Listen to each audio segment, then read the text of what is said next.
హరిప్రసాద్ గారు పోలీస్ డిపార్ట్మెంట్కి వచ్చిన తర్వాత కేవలం కరీంనగర్ జిల్లాలోనే 17 సంవత్సరాలు ఏకదాటిగా పనిచేశారు.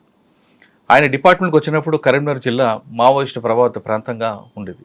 ఎటు చూసినా ఎన్కౌంటర్లు, కూంబింగ్లు జరుగుతున్నాయి. అటువంటి సమయంలో వచ్చిన ఆయన 17 సంవత్సరాలు ఆయన జర్నీ ఎలా కొనసాగింది, ఏ విధంగా ఆ సమస్యను ఎదుర్కొన్నారు అన్న విషయంతో పాటు ప్రస్తుతం జూబ్లీ హిల్స్ ట్రాఫిక్ ఉన్న ఆయన ఇక్కడ ట్రాఫిక్ సెన్స్ ఉందా లేదా, ప్రజలకి ఇక్కడ ట్రాఫిక్ వల్ల జరిగే అనర్థాలు ఎలా జరుగుతున్నాయి, హత్యల వల్ల చనిపోయే వారి సంఖ్య కన్నా ట్రాఫిక్లో చనిపోయే వారి సంఖ్య ఎక్కువగా ఉంది కాబట్టి దాన్ని కంట్రోల్ చేయడానికి ప్రజలు ఏం చేయాలి, పోలీసులు ఏం చేయాలి విషయాల్ని సార్ అని తెలుసుకున్నాం. సార్ నమస్తే అండి. నమస్తే. కె హరిప్రసాద్ గారు, ACP traffics, Panjagutta, Hyderabad. Sir, Hyderabad పబ్లిక్కి ట్రాఫిక్ సెన్స్ ఉందని అనుకోవచ్చా లేదనుకోవచ్చు? ఎందుకంటే రికార్డ్ చూస్తుంటే ఎక్కువ ట్రాఫిక్ వైలేటర్స్ అందరూ కూడా బాగా ఎడ్యుకేటెడ్ కనిపిస్తున్నారు. చిన్న చిన్న రిక్షా పుల్లర్స్ అందరూ కూడా ట్రాఫిక్ నిబంధనలు పాటిస్తున్నారు.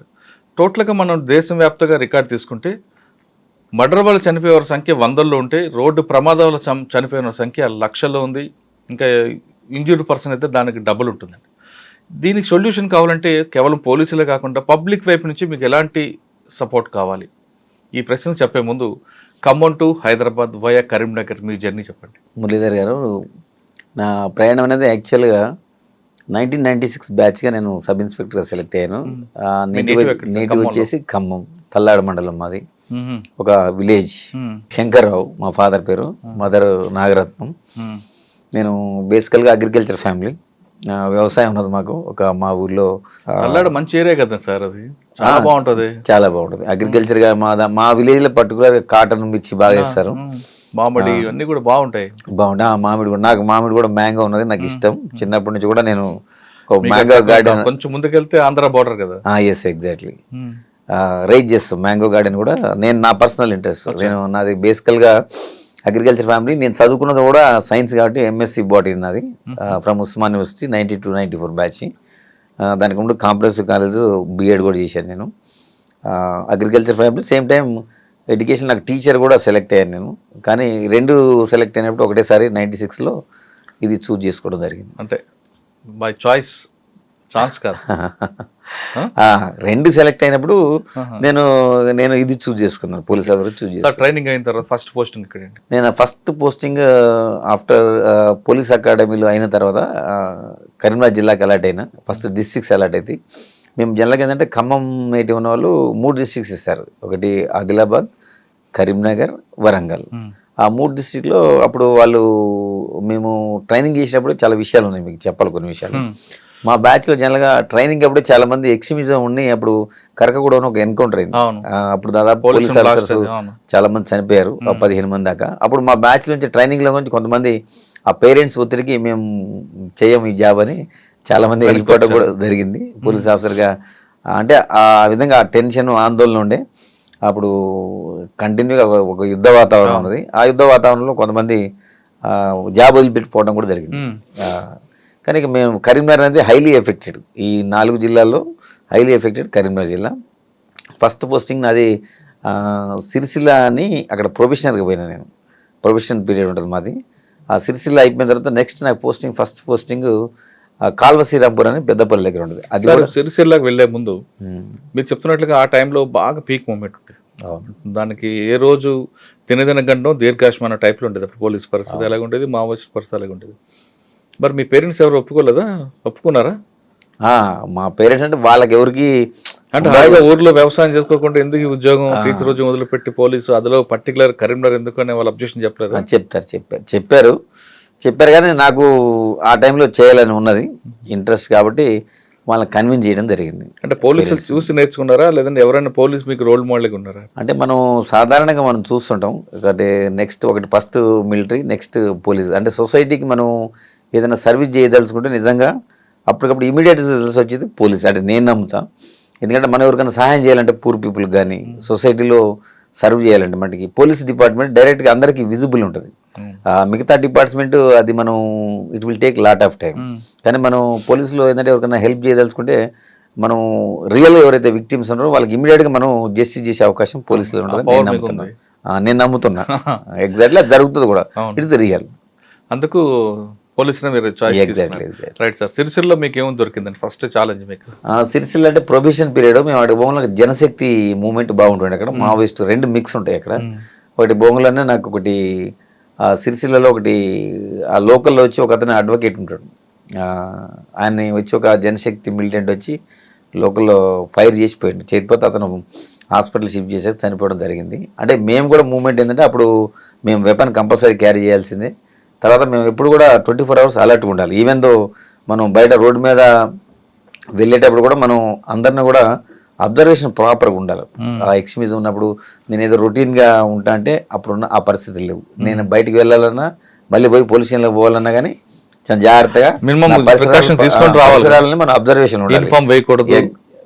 ఎగ్జాక్ట్లీ. అప్పుడు రోజుల్లో మనం యూనిఫామ్ వేస్తాం కొన్ని కేసెస్లో, వేసినప్పుడు మనం ప్రాపర్గా ఫోర్స్ పెట్టుకొని పోవాలి. మనం కూడా ట్రావెలింగ్ అనేది ఏదైనా విలేజ్కి పోవాలంటే మనం ఆర్టీసీ బస్ని మనం ఎంచుకునేది. మేము జీబులో కానీ పోలీస్ వెహికల్ కానీ వాడాలి. ఎక్స్పోజ్ కాకూడదు కదా. ఎక్స్పోజ్ కావడం అంటే ఎక్స్పోజ్ మీన్స్ మన మూమెంట్ ఉన్నప్పుడు మిలిటెంట్లు వాళ్ళంతా టార్గెట్ పెట్టుకొని కూర్చుంటారు.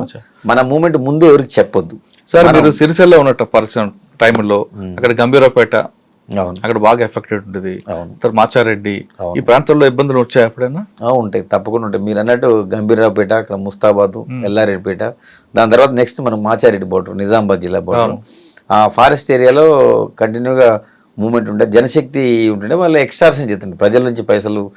ఎవరైతే ఉన్నారో కాంట్రాక్టర్స్ కానీ వాళ్ళు కానీ వీళ్ళు కానీ కొంచెం అది లంపెన్ గ్యాంగ్ ఉంటుండే, ఇది జనశక్తి ఆ రణధీర్ అని అప్పుడు ఉంటుండే ఆ ఏరియాలో. అప్పుడు మేము చాలా మట్టుకి అవి మనం అంటే అప్పుడు మా ఎస్పీ ఫస్ట్ నేను పోయినప్పుడు ఉమేష్ చంద్ర గారు ఉన్నారు కరీంనగర్. అప్పుడు ఉమేష్ చంద్ర గారు ఉన్నారు సార్. ఆయన దగ్గర ఏం నేర్చుకున్నారండి? ఆఫీసర్ కదా. అవును, చాలా సిన్సియర్. చాలా అప్పుడు అంటే ప్రజలు ఎవరైతే పొలిటీషియన్స్ కానీ ఎవరు కానీ అప్పుడు సాధారణంగా వాళ్ళు పాపం వాళ్ళ కాన్సెన్స్కి పోయే పరిస్థితి, ప్రజలను కలుసుకోవాలన్నా కానీ చాలా కష్టం ఉండే. పోలీస్ పర్మిషన్ తోటే పోదాడు. పోలీస్ పర్మిషన్ అంటే ఆ విధంగా కాదు, ఆ పోలీసుని అడిగి ఆ ఏరియాలో మూవ్మెంట్ ఉందా లేదా, పోలీసులు అప్పుడు వాళ్ళకి సలహా ఇస్తే ఆ సలహా ప్రకారం వాళ్ళు ఆ గ్రామానికి పోవడం, అది కూడా వెరీ రేర్గా పోయేది గ్రామానికి. ఎందుకంటే అప్పుడు అటాక్ అయ్యేది, పొలిటీషియన్స్ మీద బాగా ఒత్తిడి ఉండేది, వాళ్ళు స్వేచ్ఛగా పోయి ప్రజలకు కలిసే పరిస్థితి లేకుండా. సార్ దగ్గర ఏం నేర్చుకున్నారంటే ఫస్ట్ ఎస్పీ మీకు ఆయనే కదా? అవునవును, అతను చాలా టైగర్ ఆయన. Yes exactly. అతను మా ఎస్పీ గారు అందరూ కూడా మేము కొత్తలో పోయినప్పుడు అందరూ బ్రీఫింగ్ ఇచ్చారు, చాలా మంచిగా ఇంటరాక్ట్ అయ్యారు, అందరూ కూడా చాలా చాలా మంచిగా అడ్వైజెస్ చేశారు. ఎందుకంటే ఇక్కడ ఈ జిల్లాలో మనం చేయాలంటే ఉద్యోగం ప్రజలతో సత్సంబంధాలు ఏర్పరచుకోవాలి మనం. ఎందుకంటే ప్రజలతో మనం రిలేషన్ వాళ్ళతో ప్రజలతో మంచిగా ఉన్నప్పుడు ప్రజలు వాళ్ళు మనల్ని ఓన్ చేసుకుంటారు. ఏంటంటే ఇప్పుడు వాళ్ళ కింద ఎక్స్ట్రీమిస్ట్ ఏంటంటే కొంత వాళ్ళు సహాయం చేసినట్టు చేసి ప్రజలకి అందులో లంపెన్ ఉండేది, ఎక్స్ట్రాక్షన్ చేసేది, అవి చేసేది. మనం అట్లా ఉండొద్దు, ప్రజలకి మనం ఎప్పుడు హెల్ప్ఫుల్గా ఉంటే ప్రజలు మనకి ఇన్ఫర్మేషన్ ఇస్తారు. ప్రజలతో మమేకం కావాలి, ప్రజలకు మనం సహాయం చేయాలి. ఏదైతే మన డ్యూటీ ఉన్నాయో విధులు ఉన్నాయో ఎవరిని కూడా ప్రజల్ని ఇబ్బంది పెట్టకుండా చేస్తే మనం ఆటోమేటిక్గా మనం ఆ ఎక్స్ట్రీమిజంని ఎరాడికేట్ చేసే అవకాశం ఉంటుందని మాకు సలహా ఇవ్వడం జరిగింది ఉమేష్ చంద్ర గారు. సార్ సిరిసిల్ల నుండి సిరిసిల్ల మీకు ఎవరు సీఏ ఎవరండి అప్పుడు? సిరిసిల్ల అప్పుడు నాకు ఫస్ట్ నేను రామయ్య గారు అని ఉంటుండే, తర్వాత నాగేశ్వరరావు అని ఉంటుండే, ఇద్దరు ఉంటుండే. అప్పుడు వేములవాడ సిరిసిల్ల ఒక సబ్ డివిజన్ అది. వాళ్ళిద్దరు కూడా ప్రజెంట్ లేరు, రిటైర్ అయిపోయారు.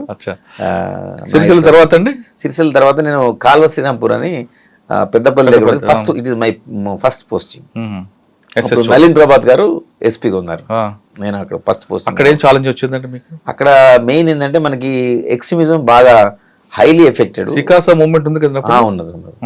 సింగరేణికి సంబంధించింది, ఎందుకంటే అది బార్డర్ పెద్దపల్లి కాబట్టి మనకి అవన్నీ మంతని, కాటారం, ఆ ఫారెస్ట్ రూట్స్ అంతా కాళేశ్వరం అంతా దాని కింద ఉండేది కదా. Yes exactly. మనకి అంత సింగరేణి అంతా బొగ్గలు అందులో పనిచేసేవాళ్ళు. తర్వాత మేమేంటంటే మా ఎస్పీ గారు అప్పుడు నలిన్ ప్రభాత్ సార్ అని ఆయన కూడా ఏంటంటే మెడికల్ క్యాంప్స్ కండక్ట్ చేసేది. నేను అన్నప్పుడు చాలా పెద్ద క్యాంప్, మెడికల్ క్యాంపు కండక్ట్ చేయించారు. అంటే మారుమూల అది గ్రామం కాబట్టి అది పేరుకి మండల హెడ్ క్వార్టర్ అది కాల్వ శ్రీరాంపూర్. అప్పుడు నేను ఫస్ట్ SHO నేను. అప్పుడు ఉన్నప్పుడు ఏం చేసినా వాడికి ప్రజలకు దగ్గర కావాలంటే మనం ప్రజలకు ఒక మంచి పనులు చేయాలి. అంటే పోలీసుకి ఇమేజ్ పెంచుకోవాలి ఫస్ట్ ప్రజల్లో. ఎందుకు నక్సలిజం వద్దు, ఎందుకు మనకి ప్రభుత్వ పాలన అంటే వాళ్ళు ప్రభుత్వాన్ని పాలన చేయనిపోయేటోళ్ళు. ఎందుకంటే వాళ్ళే వచ్చి ఫారెస్ట్ విలేజ్లోకి వచ్చి ఆక్యుపై చేసి అక్కడున్న ఎవరైనా పొలిటీషియన్ వాళ్ళని చంపేయటం, తర్వాత పాలన అనేది లేదు. అంటే వాళ్ళు ఆధీనంలో తెచ్చుకొని ప్రయత్నం చేసేది. అది మనం ఓవర్కమ్ చేయాలంటే మనం ప్రజల్లో మంచి పేరు తెచ్చుకుంటే మెడికల్ క్యాంప్ చాలా పెద్ద క్యాంప్ పెట్టినాం అక్కడ, బిగ్ క్యాంప్. ఎందుకంటే అప్పుడు రోజుల్లో అంత అవేర్నెస్ లేదు, రకరకాల డిసీజ్ ఉంటాయి ప్రజలకి, అంటే హాస్పిటల్ పోయే పరిస్థితి ఉండదు, పూర్నెస్ ఉన్నది, అంటే ఫారెస్ట్ ఉన్నది. అట్లాంటి సమయంలో మనం మెడిసిన్స్ కానీ అదేవిధంగా డాక్టర్స్ కానీ అంటే యాక్చువల్ కరీంనగర్ హెడ్ క్వార్టర్ నుంచి దాదాపు ఒక 30-40 డాక్టర్స్ పెట్టేసి మా ఎస్పీ, ఇన్స్పెక్టర్, ఏసీ, మా డిఎస్పీ ర్యాంక్ ఆఫీసరు, వీళ్ళంతా మా డిఐజీ ర్యాంక్ ఆఫీసరు, వీళ్ళందరూ వచ్చి మనం ఒక పెద్ద క్యాంపు అరేంజ్ చేయడం జరిగింది. దానివల్ల ప్రజల్లో ఏంటంటే పోలీసు మీద ఒక మంచి ఒపీనియన్ వచ్చింది. సార్ మీరు ఖమ్మం జిల్లా తల్లాడ మంచి వ్యవసాయం కుటుంబం చుట్టూ బాగుంటుంది. అక్కడ నుండి మీరు సిరిసిల్ల నుంచి అటు వెళ్ళారు. ఒక కంప్లీట్ డ్రై ఏరియా, అది అంతా అన్నలు ఆడావిడ కనిపిస్తుంది. ఆ వాతావరణం అలవాటు చేసుకోవడానికి ఎన్ని రోజులు పట్టింది మీకు? నేనంటే నా నేపథ్యం అంటే ఖమ్మం జిల్లా కావచ్చు, నేను చదువుకున్నది కూడా ఎడ్యుకేషన్ మళ్ళీ ఉస్మాన్ యూనివర్సిటీలో చదువుకున్నాను. కంప్లీట్ అర్బన్ నుంచి కదా. అందుకనే అక్కడ ఉస్మాన్ యూనివర్సిటీలో చదువుకున్నప్పుడు కూడా నాకు వేరే జిల్లా వాళ్ళతో కూడా సంబంధాలు ఏర్పడుతుంటాయి. ఎందుకంటే అది హబ్. అప్పుడు ఉన్నప్పుడు ఉస్మాన్ యూనివర్సిటీ చాలా పెద్ద మంచి అప్పుడు ఉండే. ఎందుకంటే అప్పుడు ఇంజనీరింగ్ సీట్ కానీ మెడిసిన్ సీట్ కానీ ఏం లేవు. ఆ రోజుల్లో క్రీమ్ అంతా ఉస్మాన్ యూనివర్సిటీకి వస్తుండే. ఆ ఎడ్యుకేషన్లో మనం చదువుకున్నప్పుడు ఇది మహబూబ్నగర్ కానీ, నల్గొండ కానీ, అదేవిధంగా కరీంనగర్ కానీ, వరంగల్ కానీ కొంతమంది విద్యార్థులు మేము కలిసినప్పుడు మాట్లాడుకోవడం జరిగింది. అది ఏదైనా మీరు చెప్పినట్టు కొంచెం డిఫరెంట్ డిస్ట్రిక్ట్ అది. కరీంనగర్ అనేది ఇప్పుడు నక్సలిజం తోటి భయభ్రాంతులకు గురైన జిల్లా. అంత ఈజీగా మీరు చేయటం అన్నట్టు ఫస్ట్లో కొంచెం ఇబ్బంది ఉన్నమాట వాస్తవమే. కానీ దాన్ని మీకు ఇల్లు కూడా దిగేవారు కదండి ఆ ఊర్లో? అవునవును, మాకు అందుకనే ఇల్లు ఇవ్వరు. వాస్తవం మీరు చెప్పింది. క్వార్టర్స్ ఉన్నాయి అప్పుడు. ఎందుకంటే మా ప్రిన్సెస్ లోపల ఆ క్వార్టర్స్ ఉంటాయి. ఆ క్వార్టర్స్ లోనే మేము ఉండాలి. బయటకు విలేజ్కి పోవాలంటే కూడా బాగుండేవి కావండి అప్పట్లో. అవునవును, ఎప్పుడు పడిపోతాయా ఎప్పుడు కూలిపోతాయని ఉన్నాయి. అయితే మాకు కాళశ్రీరాంపూర్లో కట్టినప్పుడు క్వార్టర్స్ పర్వాలేదు. మీరు అన్నట్టు కొన్ని ప్లేసెస్ ఉన్నాయి. కానీ ఇది గవర్నమెంట్ అప్పుడు ఇనిషియేషన్ తీసుకొని నక్సలిజం ఉంది కాబట్టి అవుట్స్కట్స్లో అంటే మా పోలీస్ స్టేషన్ చుట్టూ ఏమి ఇల్లు ఉండవు. ఎందుకంటే అది అట్లా మాకు ఐడియాలు ఉంటేనే మాకు సెంట్రీలు ఉంటుండే, హైట్లో పెట్టుకుంటుండే పోలీస్ స్టేషన్. ఎందుకంటే పోలీస్ స్టేషన్ అటాక్స్ చేస్తుండే అప్పుడు రోజుల్లో వాళ్ళు కాబట్టి అటు యుద్ధం. అప్పుడు పోలీస్ స్టేషన్ అన్నది సెక్యూరిటీ ప్రాబ్లం అని జనాల మధ్యన పెట్టేవారు కదండి. అవుట్స్కట్ లో ఈజీగా కొట్టడానికి లేదు. ఇది కొన్ని పాయింట్ ఆఫ్ యుద్ధ తంత్రంలో మనకి విజిబిలిటీ ఉంటుంది అనమాట. మీరు అన్నట్టు ఇళ్ల మధ్యలో ఉంటే ఏంటంటే ఆ మిలిటెంట్ వచ్చి ఆ లోపల నుంచి వచ్చి ఆ గ్రెనేడ్ వేసేసింది అనుకోండి, మనకి తెలియదు లాస్ట్. పబ్లిక్ ఇబ్బంది కాకుండా ఉండడానికి వాళ్ళు ఆగుతారని ఒక కాన్సెప్ట్ ఉంటుంది కదా. అది మీరు అన్నట్టు ట్రావెలింగ్ లో ఫర్ ఎగ్జాంపుల్ మేము ఆర్టీసీ బస్ ఎందుకు సెలెక్ట్ చేసుకోం, మేము మాకు జీబులు కానీ పర్సనల్ వెహికల్స్ ఏమి వాడకపోయేది.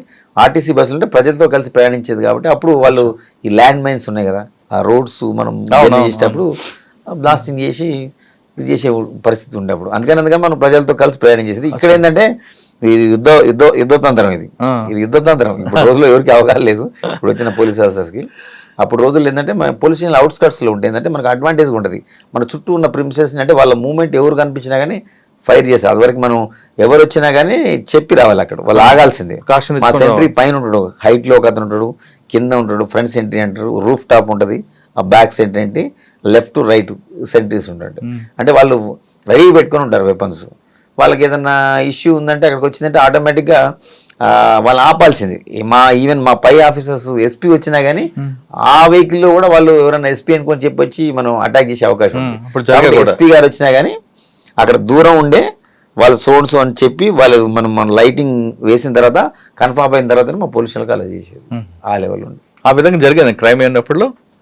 పోలీసుల పేరు మీద దాడులు చేసేవారు. ఉన్నాయి కదా. ఇప్పుడు మన అక్కడ కాటారం పిఎస్ ఉన్నది, దాని మీద అటాక్ చేశారు. మీరు అన్నట్టు ఇళ్ళ దగ్గర ఉన్నది. నేను ఉన్న టైంలో కాటారం పిఎస్ మీద అటాక్ చేశారు. కాకపోతే మా వాళ్ళు అప్పుడు తిప్పి కొట్టారు. సార్ అక్కడ మీకు బాగా గుర్తుండిపోయిన సంగతి చెప్పండి. ఫస్ట్ పోస్టింగ్ కదా కాళశ్రీరాంపూర్ ఫస్ట్ పోస్టింగ్ లో మనకు ప్రధానంగా ఏంటంటే మెడికల్ క్యాంప్. చెప్పాను కదా మీకు, మెడికల్ క్యాంప్ కాకుండా అంటారా. అంటే అక్కడ మనకి ఒక సందర్భం ఏముంటుందంటే ఫర్ ఎగ్జాంపుల్ మా పక్కన విలేజ్లో ఒక అతను మర్డర్ కాబట్టాడు. అప్పుడు ఇప్పుడు ఎవరో మేము పోవాల్సి వస్తుంది. మేము చెప్పిన టైం కాకుండా క్రాస్ కంట్రీలో పోవాలి, మేము రోడ్డు నడవడానికి లేదు. వెనక సంఘటన డైరెక్ట్గా వెళ్ళిపోయేది. అప్పుడు రోజుల్లో మా హెడ్ కానిస్టేబుల్ కూడా ఒక అతను నా దగ్గర పనిచేస్తాడు, నాయుడు అని. అతను బయటికి వెళ్ళిండు ఒక పని మీద, మేము చెప్పిన అది కూడా సర్ప్రైజ్ని పోయిండు. కానీ అక్కడ వాళ్ళు రెడీ ఉన్నారు, కాసుకొని మావోయిస్ట్ అంటే అప్పుడు పీపుల్స్ వార్ అంటారు, అవును నక్సల్. పీపుల్స్ వార్ పేరు, వాళ్ళు వచ్చి అతని మీద అటాక్ చేయడం జరిగింది. చేసి ఫైర్ చేశారు, లిటిల్ ఫైర్ చేస్తే అతను పోయేవాడు బెండ్ అయితే వల్ల అది ఫస్ట్ రౌండ్ ఏంటంటే అది హెడ్ లైట్ పడ్డది. సెకండ్ రౌండ్ అతను పైనుంచి దూసుకుని వెళ్ళిపోయింది. అయినా ధైర్యంగా అతను ఏమంటే పోలీస్ స్టేషన్కి వచ్చిండు. అది నాకు బాగా ఉండే సంఘటన. ఎందుకంటే ఫస్ట్ పోస్టింగ్లో కొంచెం మనకు అనిపిస్తుంది హ్యూమన్ బీయింగ్ కదా, అతను అక్కడ చనిపోయే అవకాశం ఉంటుంది, కానీ ధైర్యంగా అతను ఎక్కడ కూడా ఈ ఆందోళన పడకుండా అతను స్టేషన్కి వచ్చారు. చేంజ్ చేసి ఇది నాకు బాగా ఫస్ట్ పోస్టింగ్ లో ఫస్ట్ గుర్తు. సార్ దానికి రిటాలియేషన్ ఏం జరగలేదు, చేయలేదు? దానికి జరిగింది. మళ్ళీ మేము ఫారెస్ట్ లో కోంబింగ్ చేసినాం, దానికి సంబంధించిన మిలిటెంట్స్ ఉందో, తర్వాత మళ్ళీ ఒక ఎక్స్చేంజ్ ఆఫ్ అయింది మాకు వాళ్ళకి మధ్యలో. అప్పుడు మనకు కొన్ని ఎన్కౌంటర్ కూడా వేరే ప్లేస్ లేదు, నేనున్న ప్లేస్ లో కాకుండా ఆ ఇన్పుట్ తోటి వేరే చోట అయింది. సార్ కాల్వాల్సిన తర్వాత కాల్సిన నేను next Jagtial rural post. Jagtial rural అంటే జగిత్యాలంటే అప్పటికి వెరీ అది. తర్వాత అక్కడ మీరు అన్నట్టు కాలువ నెంబర్ అంత కాదు, అక్కడ మనకి కెనాల్స్ ఉన్నాయి, వాటర్ కూడా బాగుంటుంది, ల్యాండ్స్ కూడా బాగుంటాయి. అక్కడ మనకి అగ్రికల్చర్ కూడా చాలా చాలా బాగా చేస్తారు అక్కడ. సేమ్ టైం నక్సలిజం కూడా మీకు తెలిసి ఉంటుంది అక్కడ. బీర్పూర్ అని నాకంటే ముందు జరిగింది అక్కడ సంఘటన, మీకు ఐడియా ఉందా బీర్పూర్ గురించి? చెప్పండి. బీర్పూర్లో ఏమైందంటే మావోయిస్టులు ఏం చేశారంటే, ఇప్పుడు ఒక పోలీసులు జీప్లో వస్తున్నారని వాళ్ళకు ఒక ఇన్ఫర్మేషన్ ఉన్నది, ఒక మర్డర్ అయింది అక్కడ ఆ ఏరియాలో. బీర్పూర్ నాకంటే ముందు, నేను వెళ్ళడానికి ముందు జరిగిన సంఘటన చెప్తున్నా. అప్పుడు ఆ పరిస్థితులు ఉండే పోలీస్ జీప్ అనుకొని వాళ్ళు ఏం చేశారంటే, ఒక పెళ్లి జీప్ పోతుంది ఆ రూట్లో, అది పోలీస్ అనుకొని వాళ్ళు బ్లాక్ చేయడం జరిగింది. అందులో దాదాపు ఒక 10-12 మంది చనిపోవడం జరిగింది. దీని తర్వాత ఏటూరు నగర్ అనుకుంటా ఇంకోటి అదే విధంగా చేశారు. ఇది బీర్పూర్ మేజర్ ఇన్సిడెంట్. అక్కడ 30 లక్షల ఎస్ గణపతి అని పేరు ఉంటుంది, అతను సెక్రటరీ చేశాడు. అది ఫేమస్ నేషనల్ లెవెల్లో పెద్ద స్థాయికి పోయింది అతను.